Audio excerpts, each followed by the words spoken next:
This morning, as we look at this message from Solomon, it is a real soul-searching message.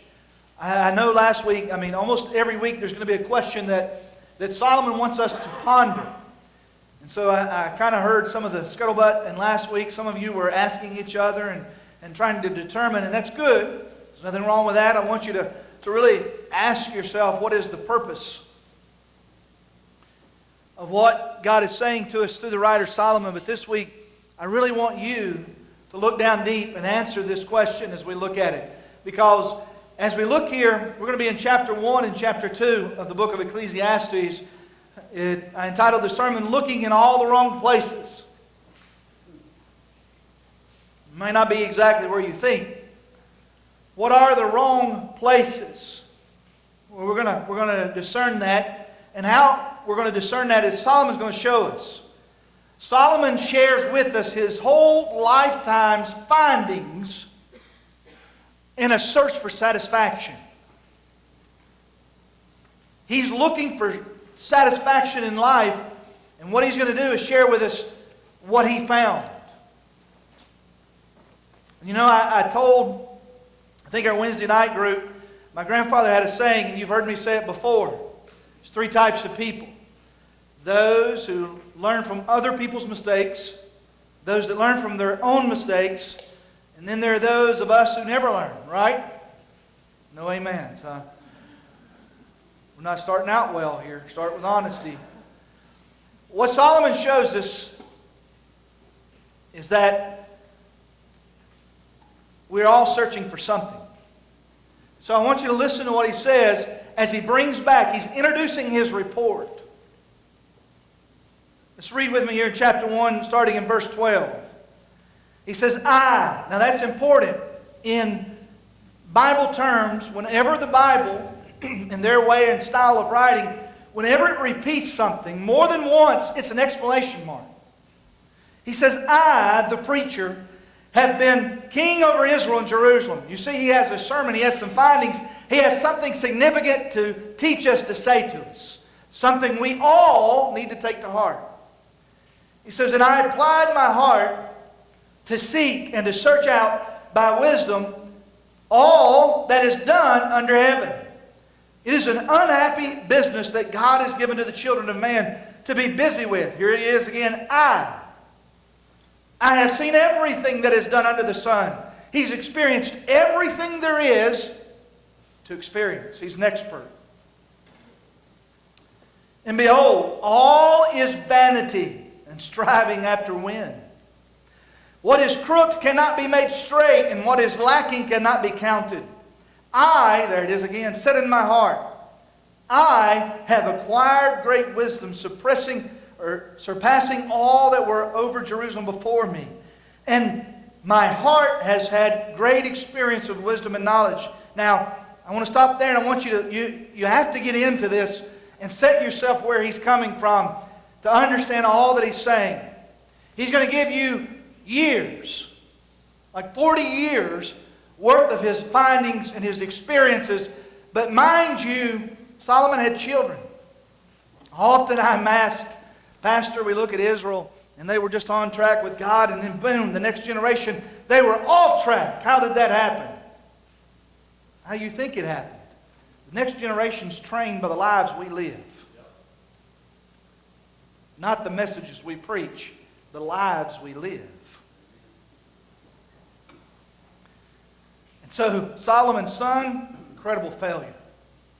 Because he watched Solomon trip through all this. And there's a point to that. Then verse 17.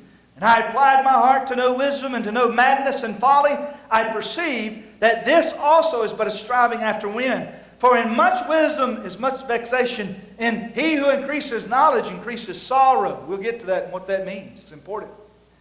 And there it is. I said in my heart, come now, I will test you with pleasure. Enjoy yourself. But behold, so he's tried knowledge, now he's moving to pleasure. But behold, this also was vanity. And I said of laughter, it is mad. And of pleasure, what use is it? I searched with my heart how to cheer my body with wine. My heart still guiding me with wisdom, and how to lay hold on folly, till I might see what was good for the children of men to do under heaven during the few days of their life. I made great works. So now we've moved to a career. I built houses and planted vineyards for myself. I made myself gardens and parks and planted in them all kinds of fruit trees, a legacy. I made myself pools from which to water the force of growing trees. And I brought male and female slaves, and I had slaves who were born in my house. I had also great possessions of herds and flocks, more than any who had been before me in Jerusalem. I also gathered for myself silver and gold, and the treasure of kings and provinces. And I got singers, both men and women, and many concubines, the delight of the sons of man. Now, what you're seeing is his search for satisfaction. And you're experiencing what he's tried. Verse 9. So I became great and surpassed all who were before me in Jerusalem. Also my wisdom remained with me, and whatever my eyes desired, I did not keep from them. I kept my heart from no pleasure, for my heart found pleasure in all my toil. This was my reward for all my toil. Then I considered all that my hands had done, and the toil, there it is again, I had expended in doing it, and behold, all was vanity, striving after wind. And there was nothing to be gained under the sun. So here it is, verse 12. So I turned to consider wisdom and madness and folly. For what can the man do who comes after the king? Only what has already been done. As you look at this, it's framed in experience. Solomon is giving us the report, his findings of a lifetime, trying to experience everything in life. He has this void. He once walked with God, and then he chose to drift away. And he's trying to replace the experience he had with walking with God, and he's trying everything. And he bought into the lie that most of us buy into today, is in order to be an expert in anything, we have to experience it. Can't take anybody's word for it and apply wisdom or knowledge. We have to experience it personally in order to know it, which is a lie right out of the pit of hell. So as we look at Solomon,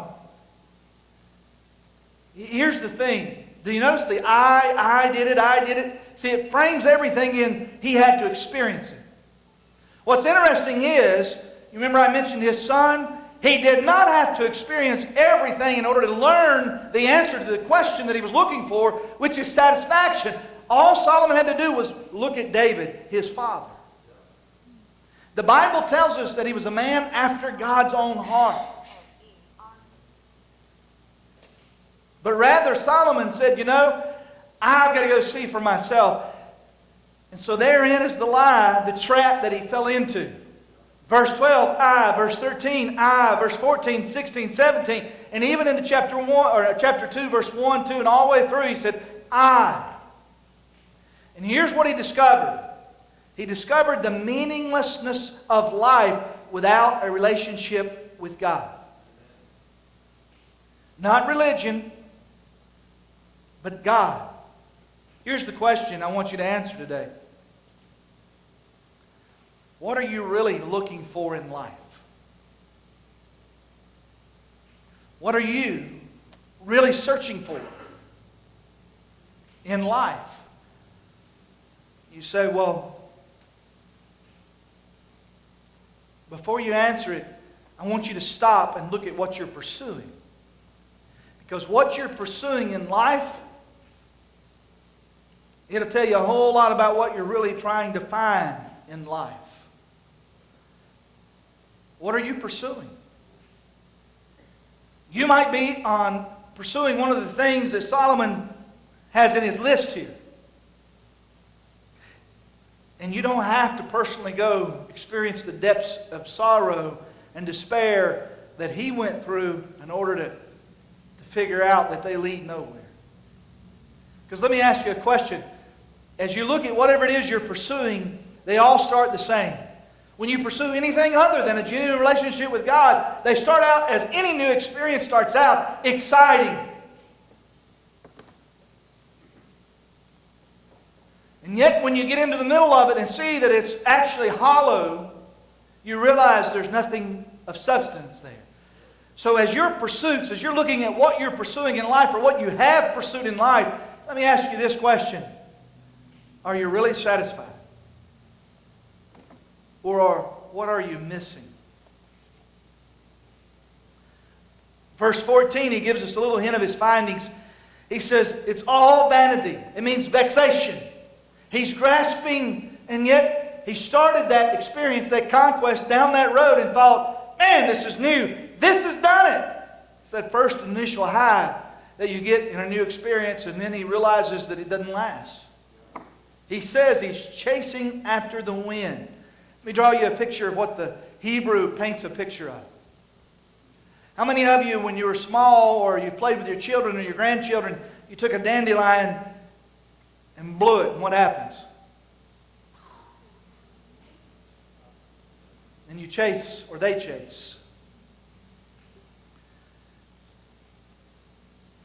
Anything you pursue with your whole heart other than a relationship with God, that's how it ends up. He says, verse 13, this is the key. He says, seek. I applied my heart to seek. That word seek, to get to the root of what he's trying to find, what brings true satisfaction in life. He says, to seek and to search. To seek and to search means to explore it to its root from all sides. Solomon said, I want to know everything there is to know about life and what brings true satisfaction in life. Let me ask you a question. When your kids and your grandkids or your friends, when they ask you, what brings true satisfaction in life? What will actually bring lasting satisfaction? What do you tell them? Let me tell you what he looks into. First, he starts with the mind in intellectualism. And then he moves to the body in hedonism. And then he moves on down to profit or money or things in materialism. All of us here in one shape, form, or fashion has tried one of those three, and some of us all three. Intellectualism, hedonism, and materialism. I mean, as you look at life,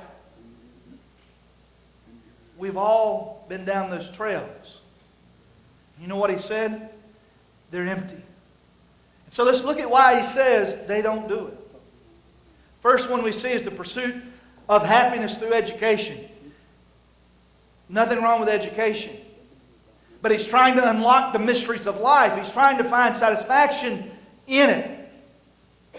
Let me read you another translation of verse 16 through 18. Listen to the translation. Call me the quester. I've been king over Israel and Jerusalem, and I looked most carefully into everything. So I left no stone unturned. Searched out all that is done on this earth, and let me tell you, there's not much to write home about. God hadn't made it easy for us. I've seen it all, and it's nothing but smoke. Smoke and spitting in the wind. This is the Southern translation. Life's a corkscrew that can't be straightened. A minus that won't add up. I said to myself, I know more and I'm wiser than anyone before me in Jerusalem. And I've stockpiled wisdom and knowledge. What I've finally concluded is that so-called wisdom and knowledge are mindless and witless, nothing but spitting into the wind. Much learning earns you much trouble. The more you know, the more you hurt. Solomon tries to find peace through knowledge. There's absolutely nothing wrong with education. But you'll never find the answer to peace in life through intellectualism.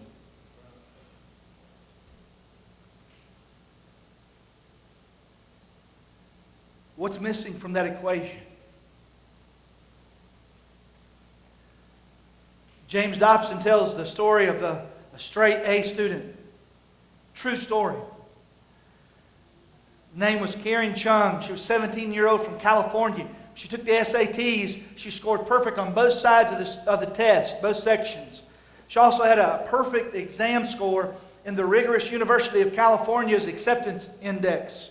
She was one of those that excelled, and she just had a mind to continue down the path of intellectualism.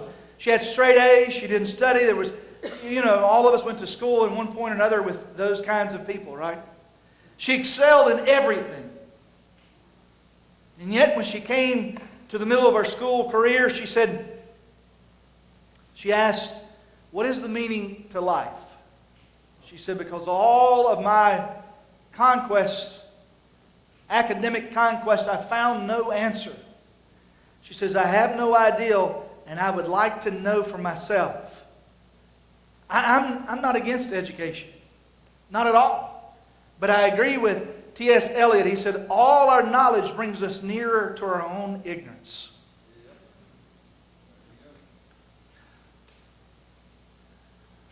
Think about this for a second. Really and truly, other than the microwave, what has technology and education cured for us, okay?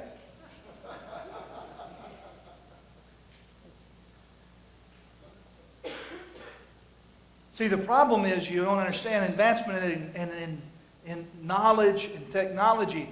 It doesn't cure, it just makes things easier. None of it's helped poverty. None of it has cured homelessness.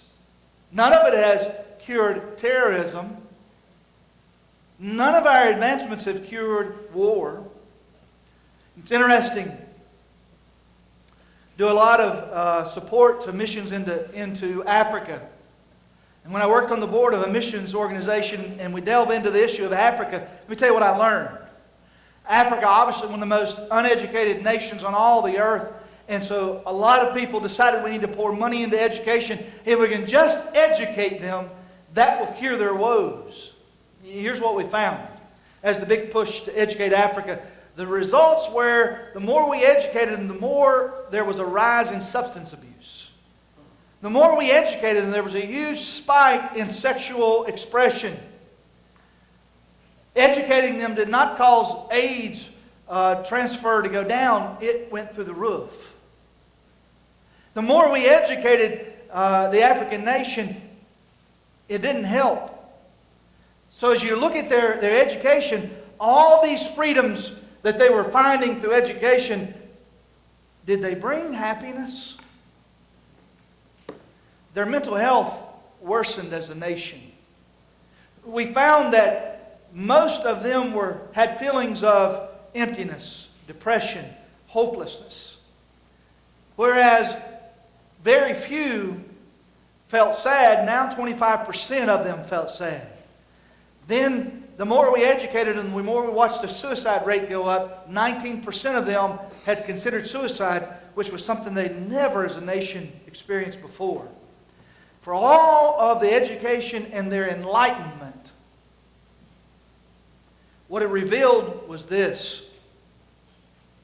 Education only has the power to discover what is. It just reveals what is. Education lacks the ability to change the human heart. Only God can change the human heart. Only God. Education has no power to change your nature,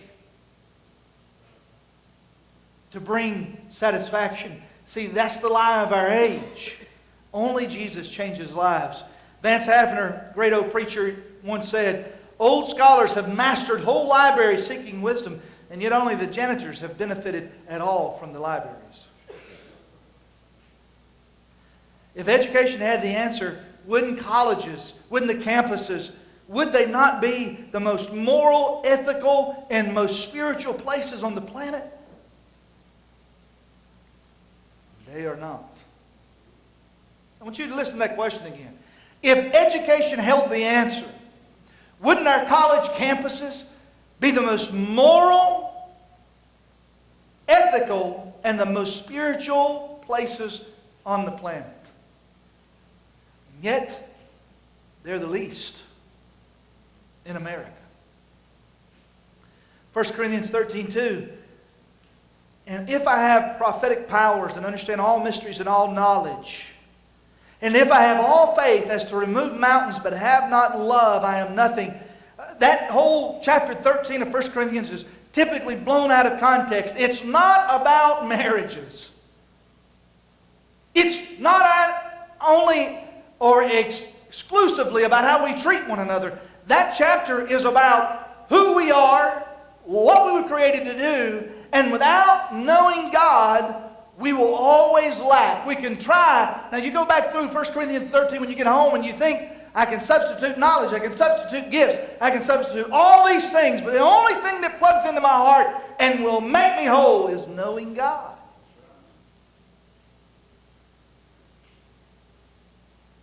See, there's no profit to the soul. The soul. All these things we can list does not profit the soul. Only God can plug that hole. Secondly, we move on, the pursuit of happiness through passion. Here's hedonism. So let me read you my Southern translation of verses 1 through 3 in chapter 2. I said to myself, let's go for it.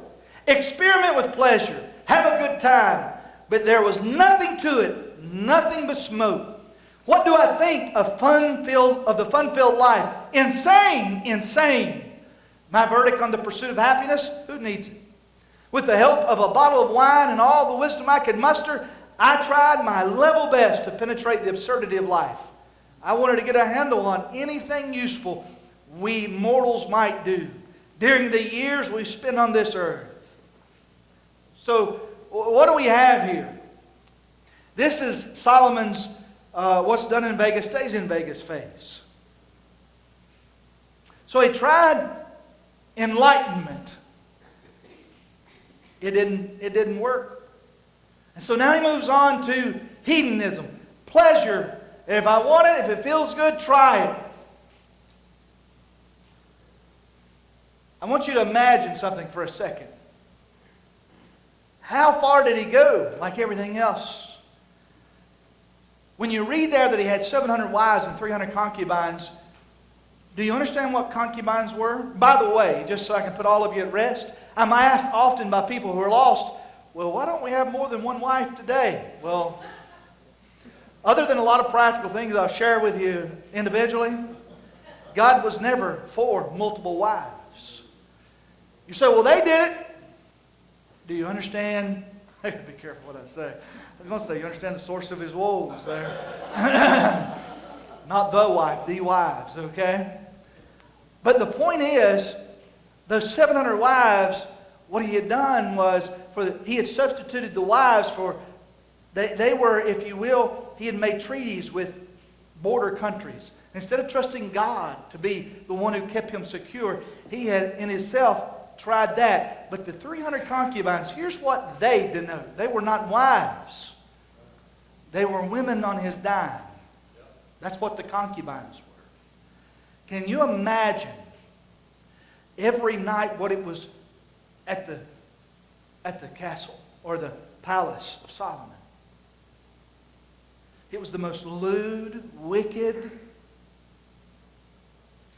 degenerate thing you can imagine. He had tried every sexual experience and pleasure that you can think of. Sexual freedom was what he was after. Now you go back and remember his children growing up.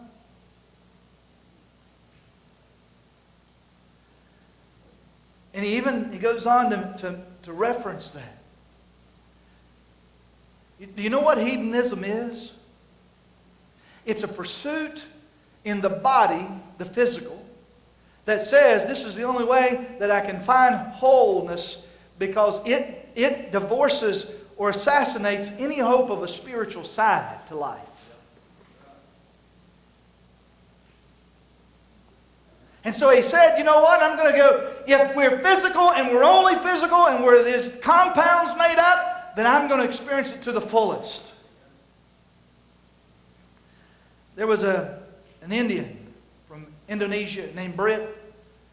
He was an agnostic or an atheist, and he had the same mindset that Solomon did. If we're only physical compounds made up, one reaction after the other, then I'm going to go all the way. And he said one day in his lust-driven pursuit of satisfaction and getting the fullest out of life, there in India, he looked out into a river. True story. And there he saw a woman bathing naked, and he could not control himself, and he jumped in, and he began to swim to her, and the closer he got, and when he finally got up to her, he scared her, and when she turned around, she was a leper. Not a leper person, but a leopard, an animal. Literally. And he almost lost his life. And the point of that was, do you see how blinded he was with his passion? See, Solomon gave in to the lie that many of us gave into growing up. The way to be happy is to give ourselves to sexual pleasure. Do you know how many Christians I've heard tell their children, well, it's all right, it's normal.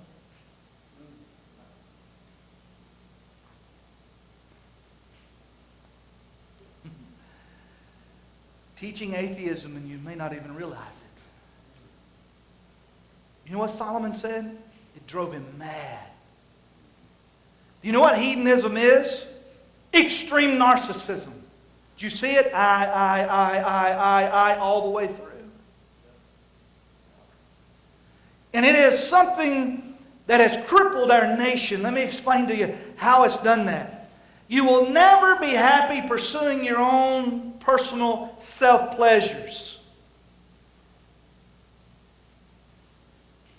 And I want you to understand why. Here's my argument. If merely pursuing self-pleasure was enough, then all you would ever need is one partner, one experience. But you know why one partner, one experience, one sexual experience, and one sexual partner, it will never be enough? Y'all look up here. This is scientific. It's not just biblical, but primarily it is, but it's also scientific. Anybody study in school the law of diminishing return? Anybody know what that is? This is important. It will affect all of you. The law of diminishing return tells us that less and less pleasure come with the same experience. What does that mean, Pastor? You need more and more of something to maintain the level of pleasure you get from the first experience.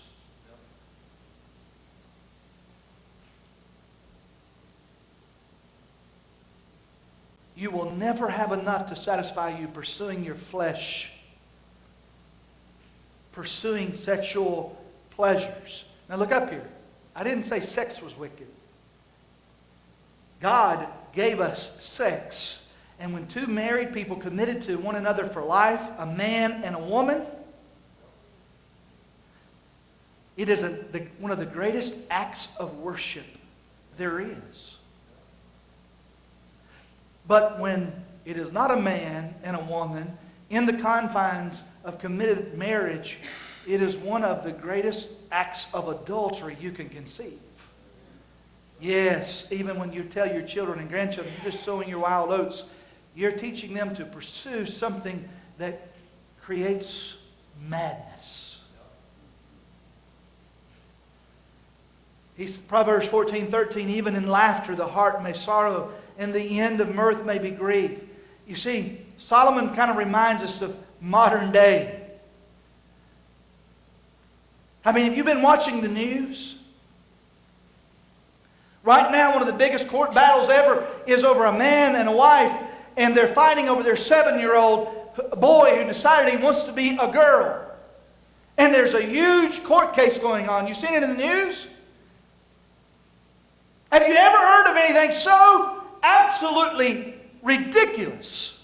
How would a 7-year-old know what they really want? You ever taken them to a store and this month, absolutely, that's like, they can't have this toy, life's over. What happens next month? And so they're able to tell what gender they're supposed to be. Do you know what's going on there? You know why things are just absolutely crazy in the world today? The law of diminishing return. See, we were told and schooled and enlightened that in the sexual revolution that freedom comes from sexual expression, and you just explore all your sexual desires and experience all of this, and the more you experience, the more meaningful life will be.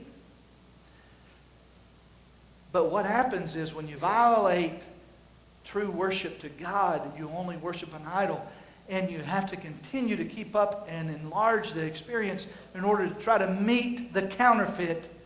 And the way we went from one man and one woman in a committed relationship where there's true satisfaction, to out here where 7-year-olds think they want to be girls and vice versa.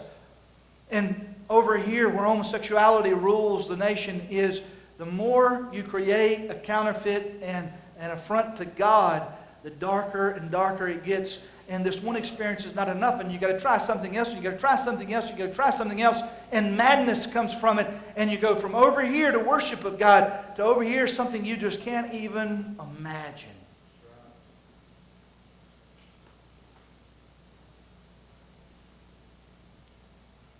See, the sexual revolution didn't bring freedom.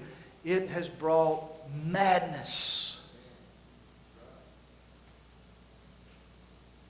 Madness. Solomon, in his searching quest through hedonism, he reminds us of today. And you know what he's saying, don't you? He said the palace, Friday night and Saturday night, looked just like downtown Seneca. And on Sunday, everybody was filled with regrets, not satisfaction.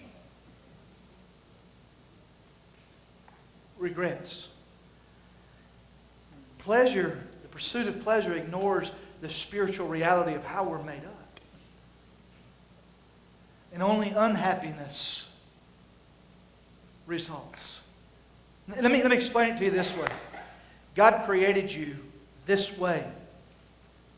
And only this will satisfy you.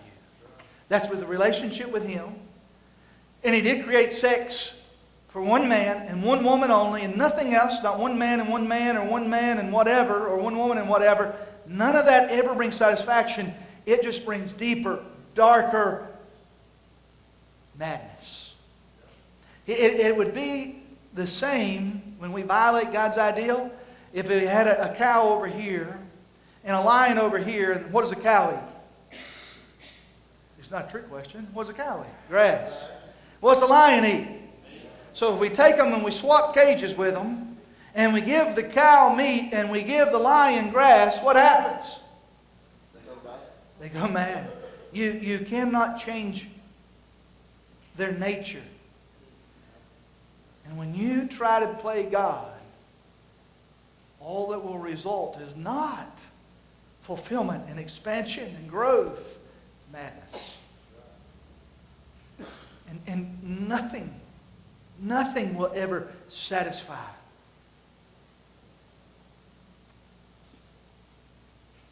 Story is told of a servant, just like Solomon.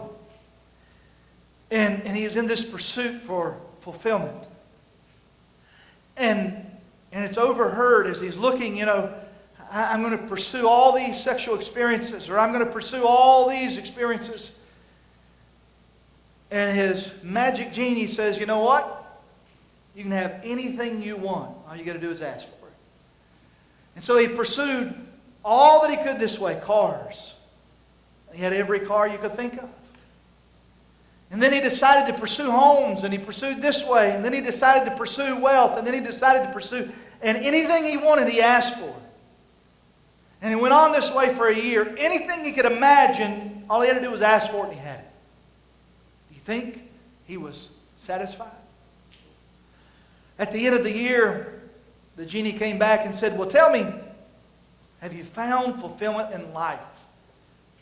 And he said, really and truly, every time I ask for something, there it is.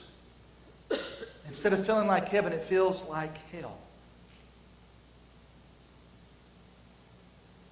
I see it so often, even in the church. Many of you pursue so many different things. And in the beginning, you see, not everything is wicked and evil. Sex, it's not wicked and evil. It's of God.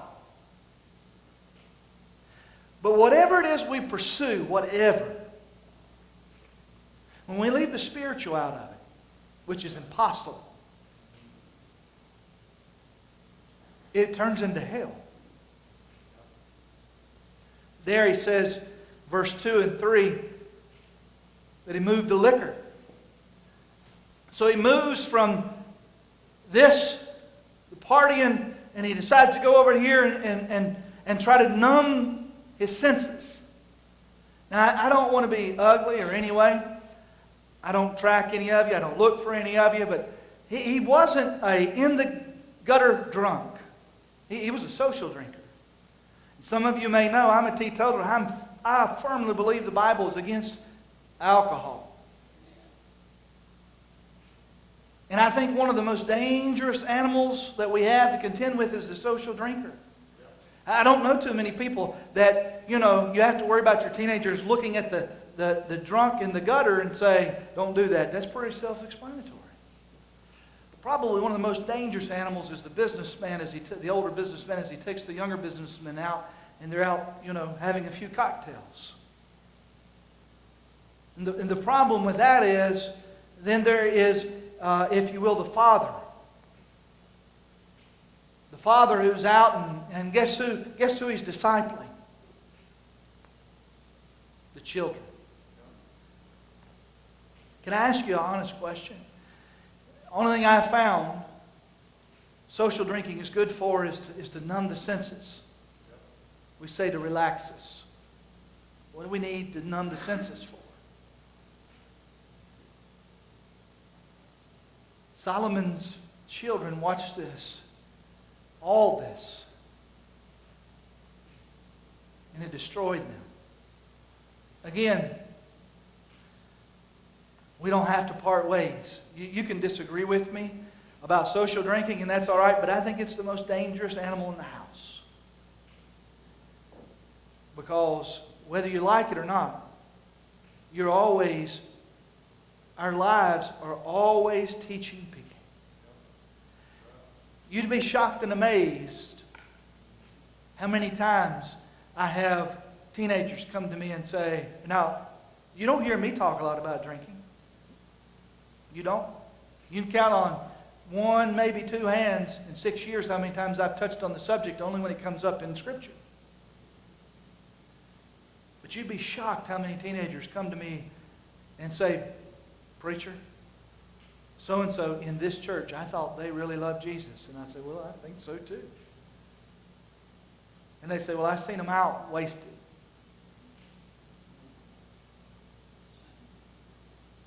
See, I'm not talking about Lost Book. I'm talking about y'all. Can I ask you a question? What is it you're pursuing? I'm not trying to be ugly. See, I didn't ask you to vote. How many of you are social drinkers? I didn't do any of that. I don't hide behind bushes. I don't take pictures in a restaurant. I don't do any of that.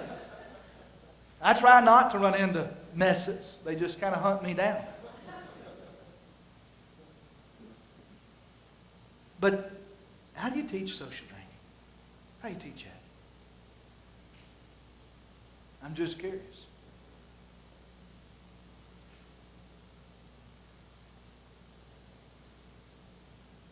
How do you teach moderation? You see, Solomon said, you know what? I tried everything and down this path, and now I can't even stand. You see, every night there was a huge party. And he was pursuing yet another fleshly desire, and it came up empty. And so he had to dull the senses to deal with it.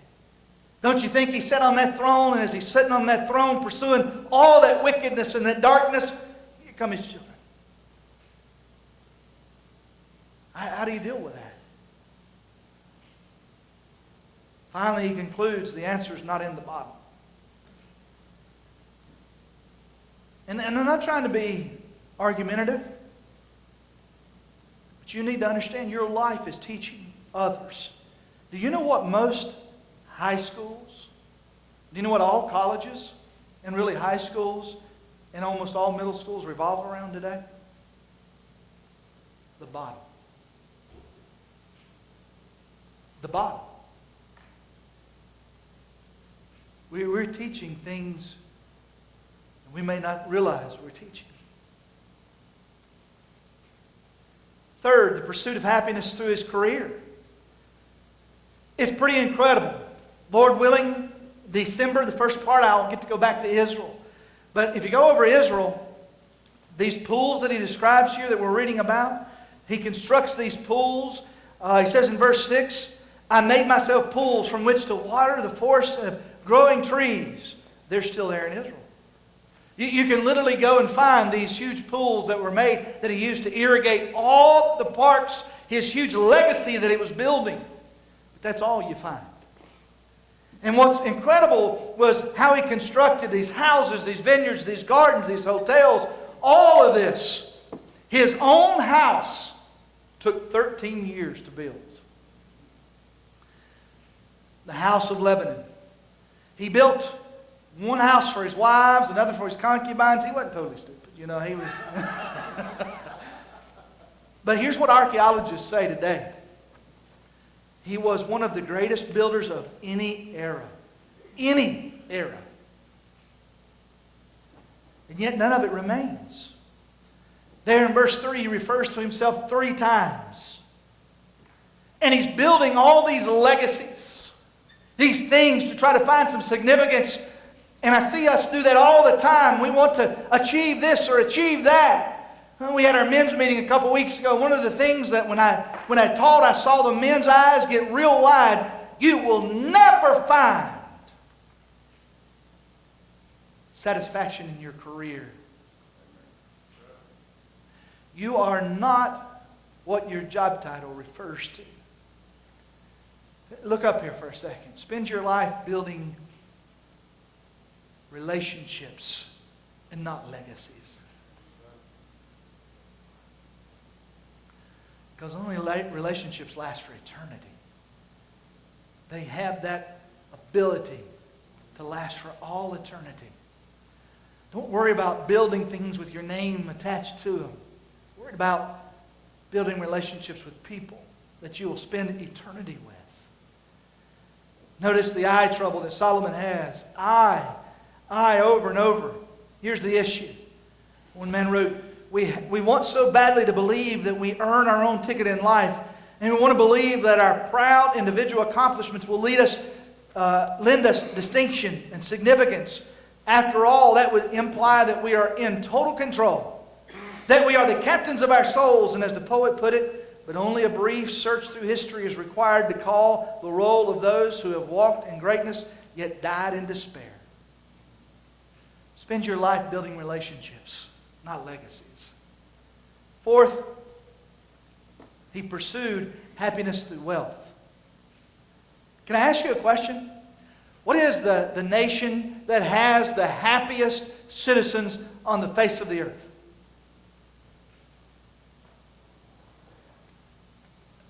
Well, let me ask another question. Where would you think the United States ranks? Here's what I will tell you. I've traveled the globe. There's not even a nation close to this one. You live in the most blessed land on the face of the earth. But that wasn't my question. What nation has the most satisfied citizens? Let me give you a couple years old CNN poll. You'll be shocked who's in it. I'm going to rank for you the nation that has the most satisfied citizens. Number 1, Nigeria. Number 2, Mexico. Number 3, which shocked me, Venezuela. 4, El Salvador. And 5, Puerto Rico. Out of 65 countries polled by CNN, guess where the United States was? 16th.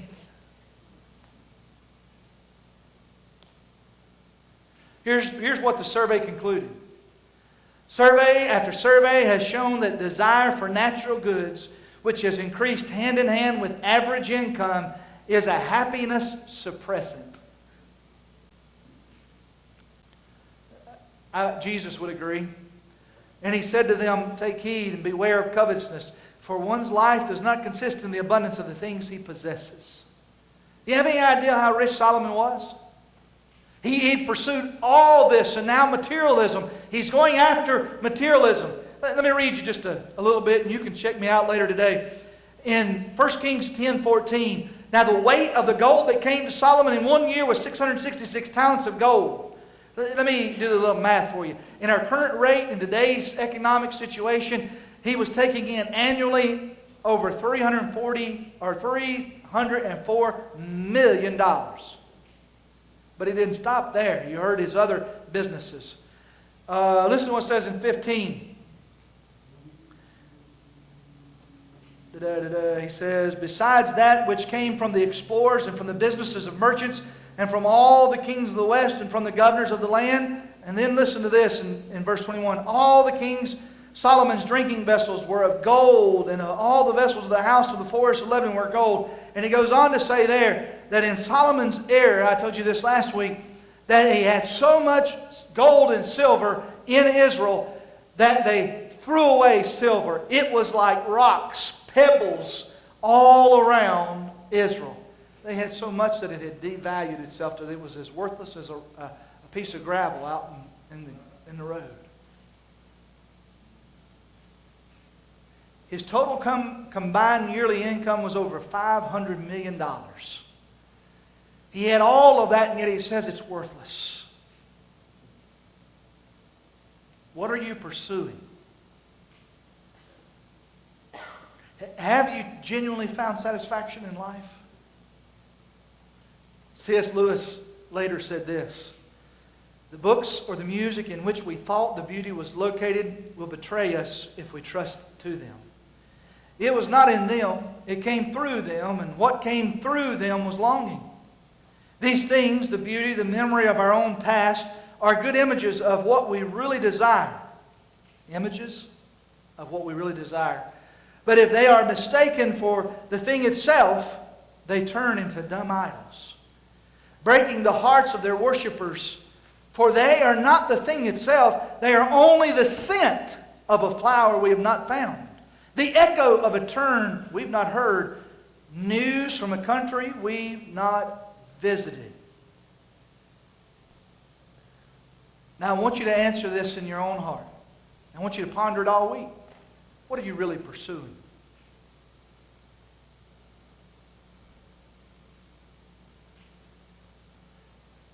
Have you found satisfaction in it? The easy Sunday school answer is, oh yeah, sure. Look up here. I want you to rate it. Don't ask your spouse. Cause no fights. More than a half. I want you to be honest with you and God right now. Look up here. I want you to be honest with you and God right now. On a scale of 1 to 10. 10 being content. 1 being not content. Everything in between. How would you rate what you're pursuing in life, the contentment of it? Don't lie to yourself. Because I am an observer of people. And what I observe is not everybody in this crowd is content with what they're pursuing. See, 4 days on the calendar, 4 Sundays on the calendar, religion, it won't bring lasting contentment either. Rate your contentment, every one of you. Be honest with yourself. Your spouses are not allowed to ask. It won't get out of the parking lot with it. Blame it on me. Give me 5 minutes to get going. But how content are you? Be honest. As you look back over your life and the things you've pursued, how content are you? Philippians 3, but whatever gain I had, I counted as loss for the sake of Christ. Indeed, I count everything as loss because of the surpassing worth of knowing Christ Jesus, my Lord. For His sake I've suffered the loss of all things and count them as rubbish, in order that I may gain Christ.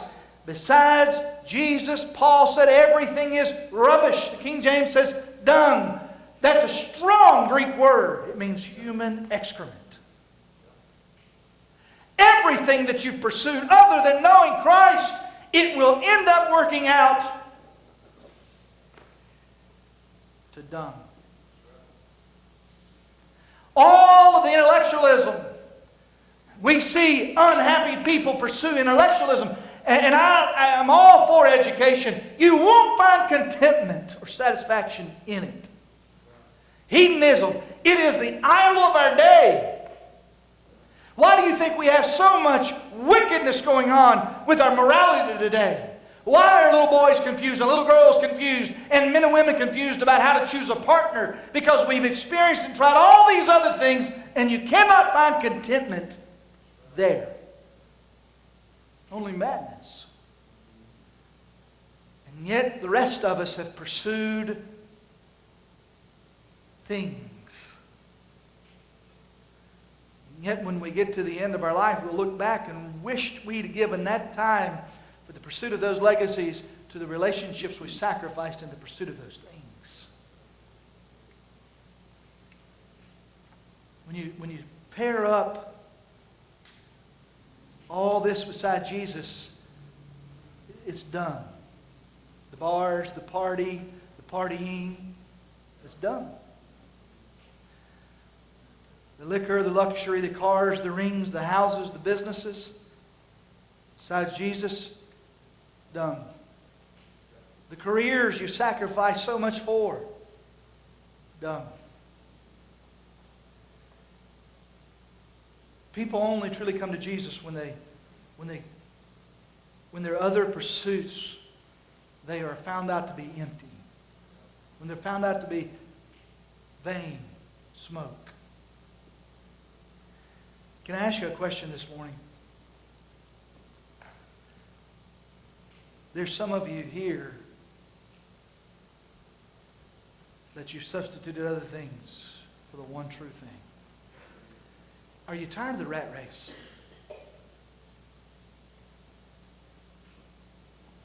Because the only way to win in life is in Jesus. I want you to bow your heads this morning. I'm not here. I'm not trying to judge. I'm not trying to cause fear.